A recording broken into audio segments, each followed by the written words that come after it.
The Word of God is alive and powerful, sharper than any two-edged sword, piercing even to the dividing asunder of soul and spirit, and of the joints and marrow, and is a critic of thoughts and intents of the heart.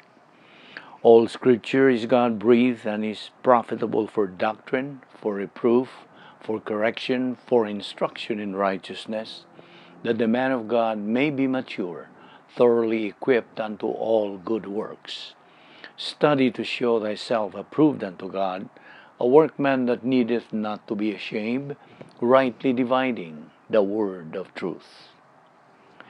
Before we begin our Bible study, if you are a believer in the Lord Jesus Christ, be sure you have named your sins privately to God the Father.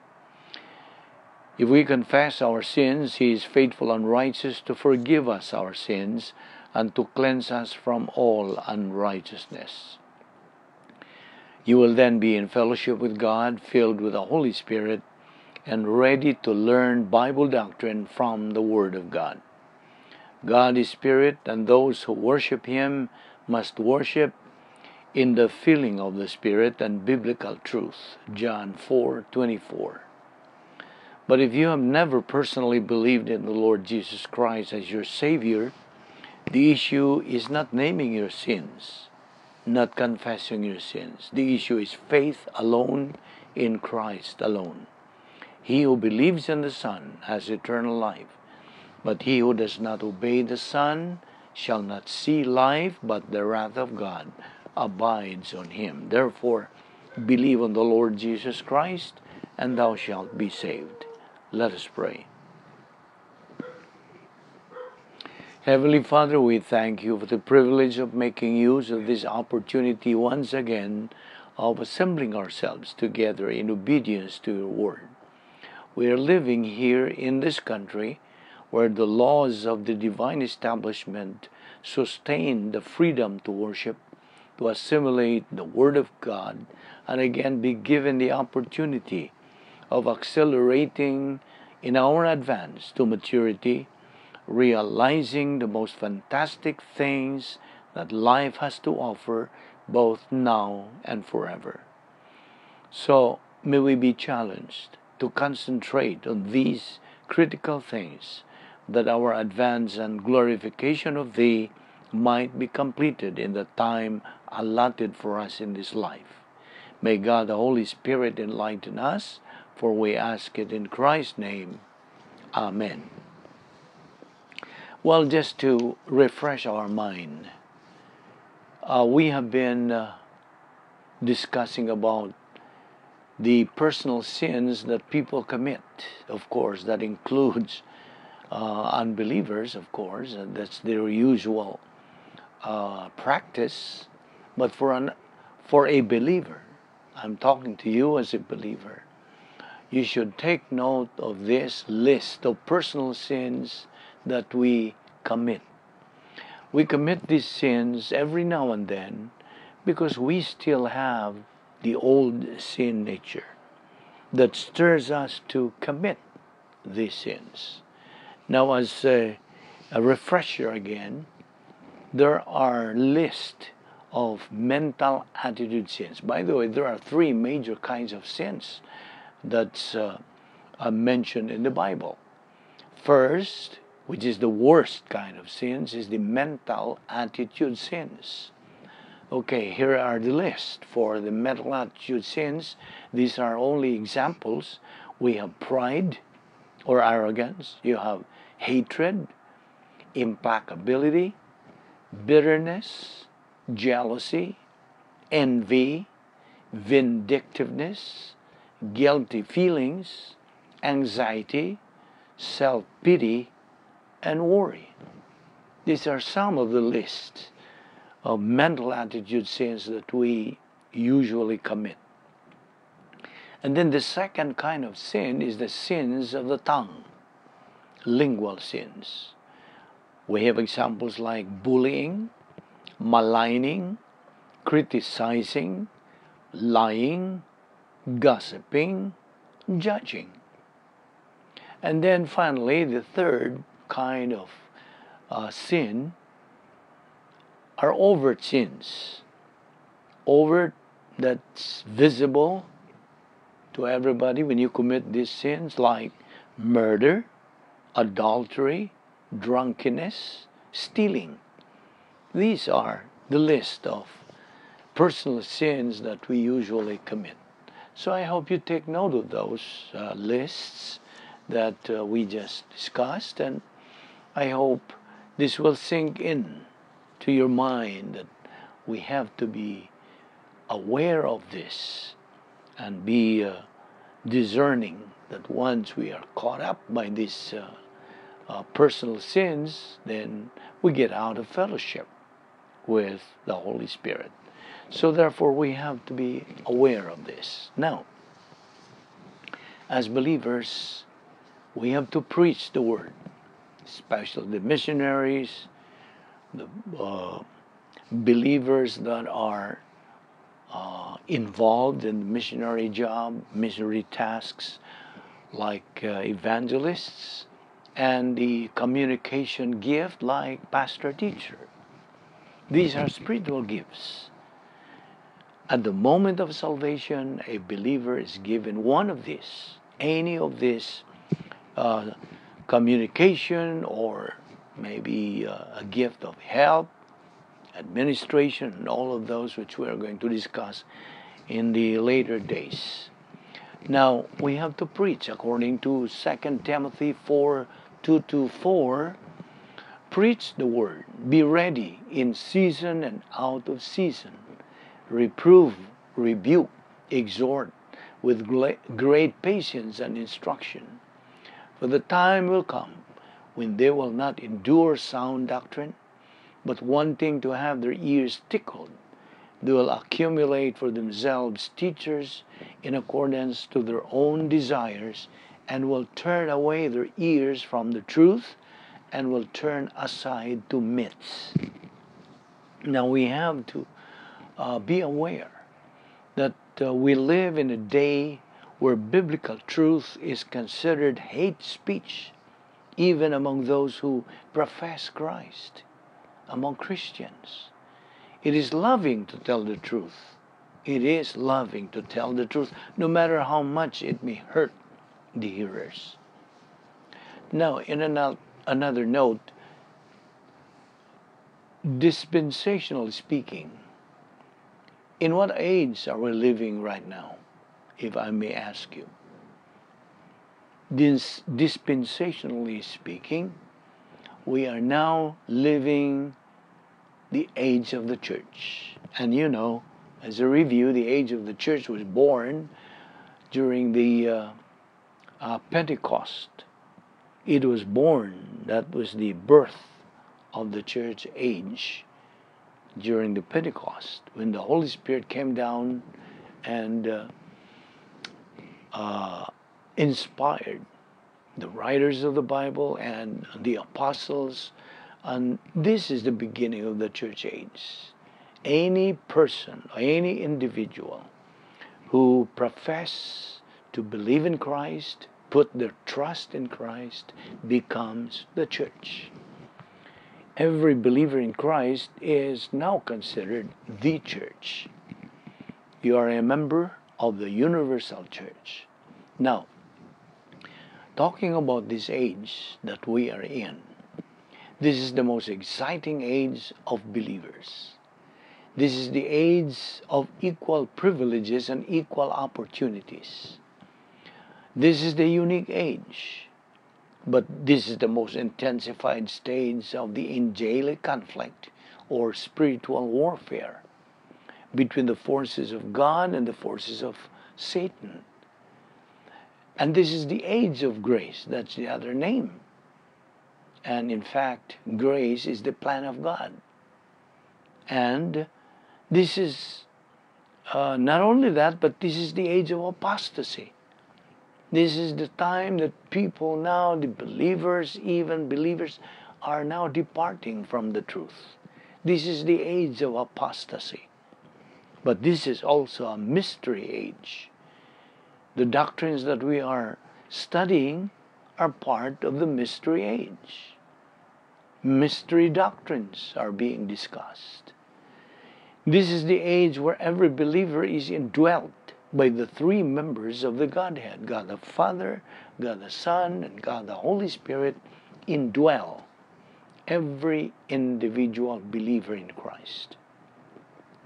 And besides, every believer is provided by God 40 irrevocable things at the moment of salvation. And every believer is provided by God the Bible, the omnipotence of God the Holy Spirit, the divine plan for the church, right pastor teacher. We have the privacy of the priesthood. We have logistical grace support. And we have spiritual freedom inside the plan of God, otherwise called the divine dynasphere. Now this age, the church age, will culminate during the rapture, otherwise called exit resurrection, where all believers will be caught up, snatched away in the clouds to meet the Lord in the air. 1 Thessalonians 4:16-17. Now, after hearing the gospel message of salvation, by comprehending, understanding, and perceiving, you make a decision to believe it, you accept Christ as Lord and Savior, you are then saved instantly. In 1/60th of a second, you are saved. Simultaneously with that, the following things actually happen to you now, a believer, to wit. Number one, you are imputed God's righteousness. God, in His power, gives you or imputes you His righteousness. You are being clothed with His righteousness. That's at the instant of faith in Christ. Number two, you automatically became a member of the royal family of God. Number three, you are imputed eternal life. You remember John 3:36? He who believes in the Son has life. He who does not believe in the Son does not have life, but the wrath of God abides on him. John 3:16, for God so loved the world that He gave His only begotten Son, that whosoever believeth in Him shall not perish, but have what? Eternal life. That's number three. Number four, your name is written into the Lamb's book of life, never to be blotted out again. Your name is written there. All in all, you are given 70 things wrapped up in one word, soteria. Soteria means salvation. Another note on this about people making decisions. Of course, we make decisions every now and then and every moment of our life, because life is decision making. Okay? Now, people make decisions based on what they value. If they value the Word of God and base their decisions on it, they sure make them right. But sad to note that most people base their decisions on the wrong things in life, and thus they surely make bad and wrong decisions which make them miserable. These bad and wrong decisions they make do not provide a capacity for life. In fact, a believer who is carnal cannot enjoy anything that he has because he is not happy. He's trying to build his happiness on the wrong things in life. He's looking for purpose. He's looking for peace, looking for gold, looking for productivity. He's looking for happiness. He's looking for stability in life. He's looking on all the wrong places for the happiness and the purpose and the fulfillment in life. And it's never found in carnality. Never. Why? Because a carnal believer is spiritually blind. He is out of fellowship with God. Same thing with the unbeliever. The first prerequisite in regeneration, and that's a byproduct of faith in Christ, being born again into the family of God. And the second prerequisite is the function of the faith rest life. The key, therefore, is to have the right value system. Now, if as a nation we have the value system in this country that we had, which our founding fathers had, today we have a very different nation. What a slap in the face to the people of this country, for example, that we have such a widespread basis of criminal activity in this country. And who is responsible for this? The answer is the failure of the Christian church. And the failure of the Christian church can be laid at the doorstep of the leadership in the Christian church. And who is that? Pastors. Pastors who have failed to study and teach the Word of God and execute their ministry as it is defined and described by God in His Word, and that has to do primarily with the study and teaching of the Word of God. Of course, with the exception of those who are really plugged into doctrine, these pastors are doing their job. But majority of the pastors fail to study and teach the Word of God. Ever learning, never able to come to a knowledge of the truth. Well, you may think people can learn without getting truth. Now get this. The very objective of education is to find truth. Whether you are studying chemistry or physics or biology or astronomy or oceanography or geography or Greek or Latin or theology or English grammar, we have gone a long way downhill in this country away from the Word of God. That, I think, is not news to many of you. But what a slap in the face that we have the problems in our country that we have, because ultimately, regardless of whether they are social problems or marital problems or economic problems or criminal justice problems, political problems, military problems, they go back to the spiritual life. They go back to the theology of the country. You see, individuals rise and fall because of their attitude toward the Lord Jesus Christ, their attitude toward the Word of God, and their attitude toward the nation of Israel. We're living right now with the use of the internet, worldwide, virtually instantaneous communication is a major contributor to the spread of religion. The spread of religion, the spread of lawlessness, the spread of criminal behavior throughout this country and throughout the world.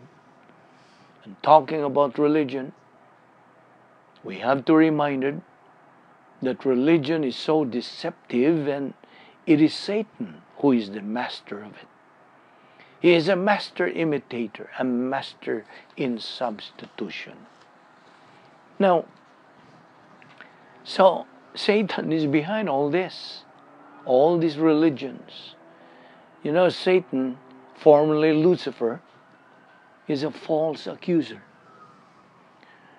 There was an angelic rebellion, you remember, when he rebelled against God.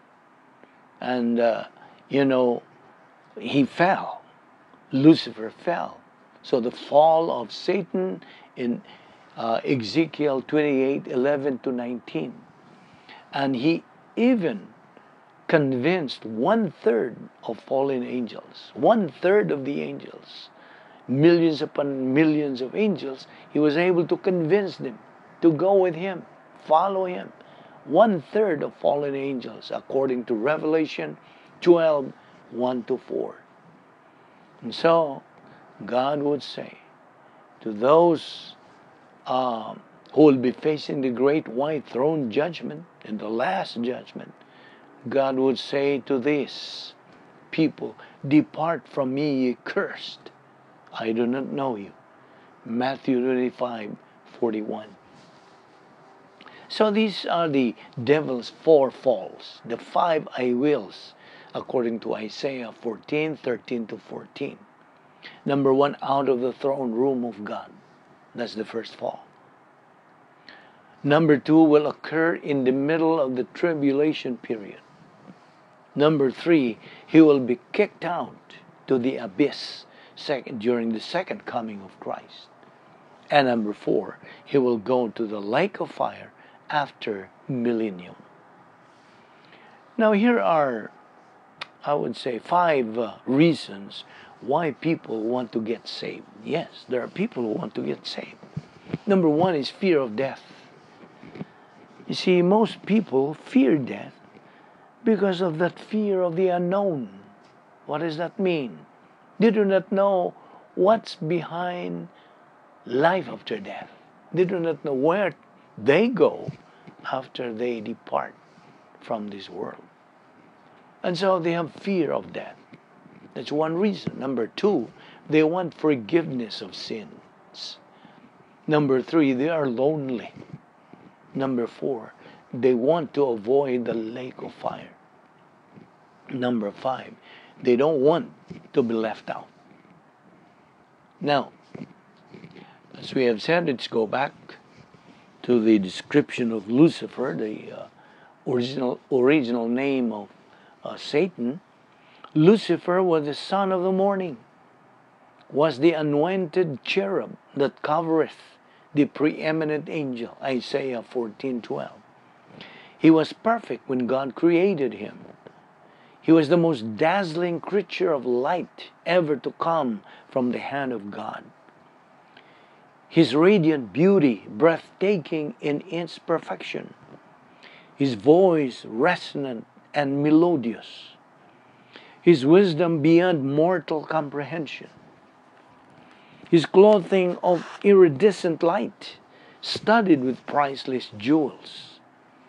God appointed this peerless angel to the exalted position of honor guard to his throne, Ezekiel 28:12-15. But Lucifer rebelled and became adversary of God and his saints. He became arrogant and craved to possess the very power and glory of God, to usurp the throne for himself, to overthrow God's authority. Just imagine that. Lucifer's desire was to rule the universe, Isaiah 14:13-14. However, Satan, his new name after he fell, was judged and defeated at the cross. When our Lord finally said, "Tetelestai, it is finished," that is where Satan was defeated. His ultimate destiny is the eternal fire.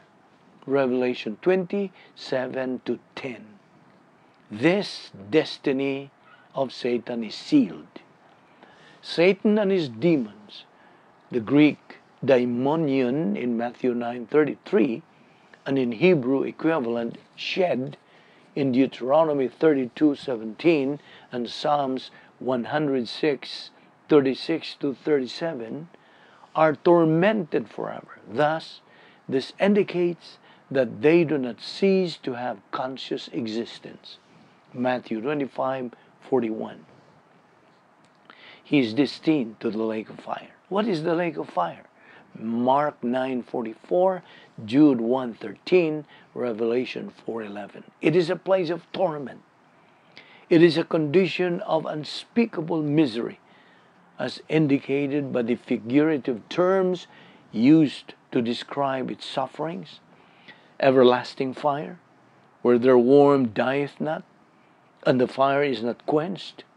Blackness of darkness, and the smoke of their torment ascendeth up forever and ever, and they have no rest day nor night. In this time in which we live, there emerge a vast number of false teachers roaming around the world propagating cosmic evangelism. They are the modern-day disciples of Satan. 2 Corinthians 11, 13 to 14, chapter 11, 3 to 4. Now, what is Satan's goal? Satan's goal is to deceive and blind to the truth as many members of the human race as he can. His goal for unbelievers? To prevent them from hearing the gospel, thus not believing in Jesus Christ. His goal for believers? To prevent them from studying and learning God's Word, thus not grow spiritually and become loser believers. Now, you want success in life as a believer? Success in life is simple and easy. That is, if somebody wants the truth. You see, success in life is a bumpy road, resistant and impossible for somebody who doesn't want the truth. It's easy for an unbeliever to find eternal relationship with God through faith in Christ, if he wants it. But it can go on 359 other degrees of the compass to mass on confusion in life. Success for the believer in Jesus Christ is simple if the believer wants it. All he has to do is want the truth of the Word of God. Now, by the way, this is Solomon's prayer. As you try to read 2 Chronicles chapter 7, verse 1. So again, this is the time we have to continue assimilating the Word of God. Okay, as we continue discussing about salvation, the doctrine of soteriology, the Word of God says in John 3:36, as I always read this, he who believes in the Son, the Lord Jesus Christ, has eternal life. But he who does not believe the Son shall not see life, but the wrath of God abides on him. John 3:3 and John 3:7, unless a man be born again, he cannot see the kingdom of God. Here is an interesting illustration of salvation made by the Lord Jesus Christ. The Exodus generation, people of Israel, on their way from Egypt to the promised land, were bitten by snakes. They were suffering and dying. So Moses, their leader, lifted up a serpent made of brass. Moses said, if you look at that serpent, you will be saved and you will be healed. Numbers 21:8. Just look and be saved, he said. Now think of it. That was all that they needed to do, to look. It's true, thousands of them did, and they were saved. But there were also thousands of them who did not. They thought that it was too simple or easy believism. And that is the way some people may think about the gospel of the Lord Jesus Christ today. You think about the cross and the resurrection, and you say it's too simple. It can't possibly be true. It's too easy. They call it easy believism. You see, man has no excuse. He might say, I did not know God because nobody ever told me. That's why I should not be sent to the lake of fire. Well, let this person who says that read the book of Romans chapter 1, verses 18 to 20.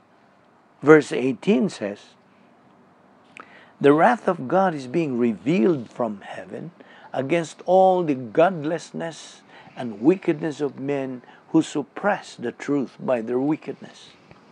Verse 19, since what may be known about God is plain to them because God has made it plain to them. Verse 20, for since the creation of the world, God's invisible qualities, His eternal power and divine nature, have been clearly seen, being understood from what has been made, so that men are without excuse. Underline those words. Men are without excuse. Heathens are heathens. Not because they don't know that God exists, they just reject. You see, an atheist, from the Greek word atheos, says that there is no God. To claim that is a lie. On the other hand, an agnostic, from the Greek word agnosis, says, I don't know there is a God. Likewise, to claim that is a lie. Actually, there is no such thing as atheist or agnostic. Psalm 19:1 says, the heavens declare the glory of God, and these so-called atheists and agnostics cannot deny that. In fact, the existence of God is the source of the entire universe and everything in it. So, we can say that everybody has knowledge of God. Truthfully, a person who denies the existence of God and thus rejects the gospel is actually making God a liar. And that is plain blasphemy. Besides, he who rejects the Lord Jesus Christ as Savior is committing the unpardonable sin. Read Matthew 12:31-32. You see, rejection of Christ as Savior is a maladjustment to the justice of God. A person who rejects Christ as Savior is resisting God's will. A person who rejects Christ as Savior is his own worst enemy. Unbelievers are eternal losers. Christ himself said, it's better off for an unbeliever to have never been born. You see, all rejections of truth is arrogance. The worst conceivable way to die is to die as an unbeliever. The only way to be saved is through faith alone in the Lord Jesus Christ alone. Our Lord said in John 14:6, I am the way, the truth, and the life. No one comes to the Father but by me. Now, may I ask you, what are the wrong ways to be saved? Well, to name a few of these wrong ways, here they are. Join a church, be baptized, live a good life. A lot of people do live a good life, but they are unsaved because they haven't believed in Christ as Savior. What else? Raise your hands. Now, the dying thief on the cross at our Lord's side couldn't raise his hands because his two hands were nailed to the cross. And then what else? Be a member of a church. Now, the church didn't exist yet in the Old Testament days. What else? Walk down an aisle. Invite Christ into your heart. Feel sorry for your sins, etc., etc., etc. Listen, the only correct way, in fact, it's God's perfect way to get saved, is to believe on the Lord Jesus Christ, and thou shalt be saved. Acts 16:31. Faith alone in Christ alone. So, encounter with Christ, either as Savior or Judge. And remember this, attitude towards Christ determines one's future in eternity. By the way, the Old Testament people like Abraham, David, Isaac, Jacob, etc. got saved by looking forward to the cross by faith. Now, we believers in the New Testament are saved by looking backward to the cross also by faith. Now, read about Nicodemus' encounter in his life, how he found salvation. Read John 3:1-21. You see, Christ died on the cross for all, 1 Timothy 2:4, who wants all men to be saved and to come to a knowledge of the truth.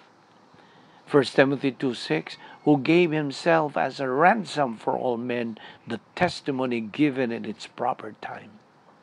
Hebrews 2:9, but we see Jesus, who was made a little lower than the angels, now crowned with glory and honor because he suffered death, so that by the grace of God we might taste death for everyone. 1 John 2:2, He is the atoning sacrifice for our sins. And not only for ours, but also for the sins of the whole world.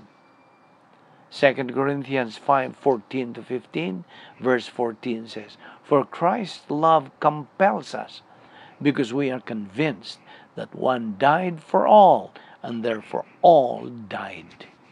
Verse 15, "And he died for all, that those who live should no longer live for themselves, but for him who died for them and was raised again." Now, believing that Christ died on the cross is history. Everybody believes that. Believing that Christ died on the cross is history. But believing that Christ died on the cross for you, that is salvation. You see, man has to be condemned first before he is to be saved.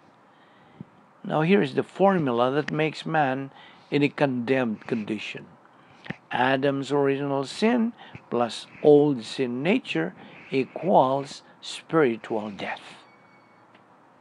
Now, by the way, spiritual death here means total separation from God. There is no such thing as spirit being dead. In fact, a spirit never dies. I repeat, spiritual death is just a term which means total separation from God. Hence, an unbeliever is totally separated from God, meaning he is spiritually dead, although he is physically alive. Okay? As we said earlier, man has to be condemned first before he can be saved. Now, here are some examples of a person who needs to be saved, meaning he needs to be rescued. Like, a person is about to drown, and someone offers him a helping hand to rescue him from drowning. Number 2, a person who is about to fall from a cliff. Someone offers him a helping hand to rescue him from falling. 3, a person who is dying from thirst, dehydration, and someone offers him a glass of fresh water to save him from being dehydrated. 4, a person who is dying. Someone, a doctor, offers him some medicine to take in order to save him from dying. But get this, any person can accept or reject to be rescued. Why? Because it is a matter of choice. That's why. Man has free will, volition. A person who rejects Christ as Savior is only called a natural man or dichotomous, which means he only has a body and a soul. But a person who believes in Christ as Savior is called a spiritual man or trichotomous, which means he has a body, a soul, and a human spirit. Question: how did you get into your human family? Is it not by birth? Another question: how did you get into the family of God? Also by birth. And that's being born again. Regeneration. Principle: he who is born twice only dies once. But he who is born only once dies twice. You know, there are two kinds of energy, namely potential energy and kinetic energy. What is potential energy? Potential energy means the energy that has not done anything yet. It's potential. But kinetic energy means the reality of it has done something. Here is its analogy on this. The gospel, potentially all people can or potential be saved, or all people are savable. Eternal life is the reality. That is kinetic. By the way, every member of the human race has the responsibility to listen and to believe in the gospel. 1 Timothy 2:4, Acts 16:31, John 6:28-29, Ephesians 1:13. Christ is the only way to heaven. All other roads are detours to doom. The Bible informs us of the following. All are sinners. Romans 3:23 says, all have sinned and come short of the glory of God. Number 2, all without exception are guilty. Romans 3:19. Number 3, all stand condemned before God. John 3:18 and 36. Number 4, all are under the penalty of spiritual death, eternal separation from God. Ephesians 2:5. Number 5, all are helpless to wipe out their own guilt. Romans 3:20. And number 6, for all have sinned and come short of the glory of God. Romans 3:23. So therefore, is there any good reason why you, unbeliever, cannot trust in Jesus Christ as Lord and Savior right now? Remember, for the wages of sin, rejection of Christ as Savior, is death. That's second death. But the gift of God is eternal life through Jesus Christ our Lord. You see, man through the ages has tried to bridge the gap in many ways, such as man's good works, religion, philosophy, and morality, all without success. There is only one remedy to this problem of separation, and that is the cross. Yes, the Lord Jesus Christ is the only answer to this problem of separation. When the Lord Jesus Christ died on the cross, He paid the penalty for our sin and bridged the gap from God to man. For there is one God and one mediator between God and men, the man Christ Jesus, who gave Himself as a ransom for all men. 1 Timothy 2:5 and 6. Acts 4:12 also says, neither is there salvation in any other, for there is none other name under heaven given among men whereby we must be saved. With your heads bowed and with your eyes closed, we dedicate the closing moments of our worship service to those of you who are here without the Lord Jesus Christ. The Scripture declares God so loved the world that He gave His only begotten, uniquely born Son, that everyone believing in Him may not perish, but have everlasting life. For God sent not His Son into the world to condemn the world, but that the world through Him might be saved. He that believeth on Him is not condemned, but he that believeth not is condemned already, because he has not believed in the name of the only begotten Son of God. The Lord Jesus Christ had you personally in mind when He went to the cross. He personally died for your sins and took your place in order that you might become the heir, the possessor of eternal life. And therefore, as you sit here with your eyes closed to assure you of privacy, you have the option and the opportunity right now of making the greatest decision of life, the decision to believe in Jesus Christ. Your eternal future hangs on the balance. Your eternal future is determined by your attitude towards Jesus Christ. The issue in salvation is not sin. The issue is Christ. What think ye of Christ? Because Christ died for the sins of the entire human race. Under the biblical law of double jeopardy, man can never be tried twice for the same crime. And since Christ died for your sins once, the barrier therefore is removed between man and God, and man can never be held accountable for his sins again before God. Now, the unbeliever is free to reject Christ as Savior. But if he rejects Christ as Savior, then he accepts Christ as Judge. Every member of the human race is going to encounter Jesus Christ one way or the other. He's either going to encounter Jesus Christ as Savior by believing in Him, or else he's going to encounter Jesus Christ as Judge at the great white throne judgment by his rejection of Christ as Savior. And so, in the quietness and privacy of your own soul, you have the option, the opportunity right now of making the greatest decision of life, the decision to believe in Jesus Christ.